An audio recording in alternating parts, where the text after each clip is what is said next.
இப்ப நீ உண்மையை சொல்றியா இல்ல நான் போலீஸ் கால் பண்றேன் அப்படின்னு சொல்லிட்டு அவன் சொல்ல, அவ போலீஸ் என்ன ஐயோ வேணாங்க நான் சொல்லிடுறேன் அப்படின்னு சொல்லிட்டு இவன் வந்துட்டு எல்லாத்தையும் சொல்லிடுறா. இப்படி நான் வந்துட்டு உன் ஒய்ஃபோட ஃப்ரெண்டு தான், உங்க ஒய்ஃப் தான் என்ன வந்துட்டு உங்களோட தூங்க சொன்னது அப்படின்னு சொல்லிட்டு எல்லாத்தையும் சொல்லிடுற.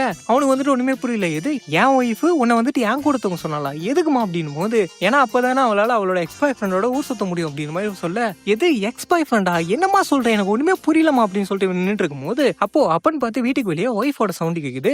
என்னன்னு பார்த்தா லாங் டிரைவ் போனவங்க வந்துட்டாங்க போல. சோ இப்போ ஒய்ஃப் சவுண்ட் கேட்டதும் இவன் போய் அப்படியே நைஸா எட்டி பாக்குறான். அப்படி எட்டி பார்த்தா வெளியே 2 பேரும் பயங்கரமா கொஞ்சிட்டு இருக்காங்க. இவன் என்ன சொல்றானா, ஏய் ஹஸ்பண்ட் எழுந்துருவான்ப்பா நான் போகணும்ப்பா அப்படின்றா. ஆனா அந்த மாமா குட்டியே விட மாட்டான்றான். ஏய் இன்னும் ஒரே ஒரு டிரைவ் மட்டும் போயிட்டு வந்தாலாம்ப்பா அப்படின்றான். ஏய் ப்ளீஸ்ப்பா புரிஞ்சுக்கோ, என் ஹஸ்பண்ட் எழுந்துருவான் அப்படின்னு சொல்லிட்டு இவன் சொல்லிட்டே இருக்கும்போது, ஆல்ரெடி எழுந்தாச்சுடி அப்படின்னு சொல்லிட்டு இவன் போய் நிக்க, இவனை பார்த்துட்டு ஐயோ எங்க என்ன நீ எழுதிட்டீங்களா அப்படின்னு மாதிரி நர்வஸ் ஆக, ஏய் என்னடி பண்ணிட்டு இருக்க நீ, இங்க என்னதாண்டி நடந்துட்டு இருக்கு சொல்லிடி அப்படின்னு சொல்லிட்டு இவன் கேட்கும்போது, அப்ப அந்த மாமா குட்டியே பாத்தீங்கன்னா, சரி டார்லிங் இது உனக்கும் ஹஸ்பண்டுக்குள்ள நடக்கிற ப்ராப்ளம், நான் எதுக்கு இங்க நான் வரேன் அப்படின்னு சொல்லிட்டு நைஸா நழுவிடுறான்.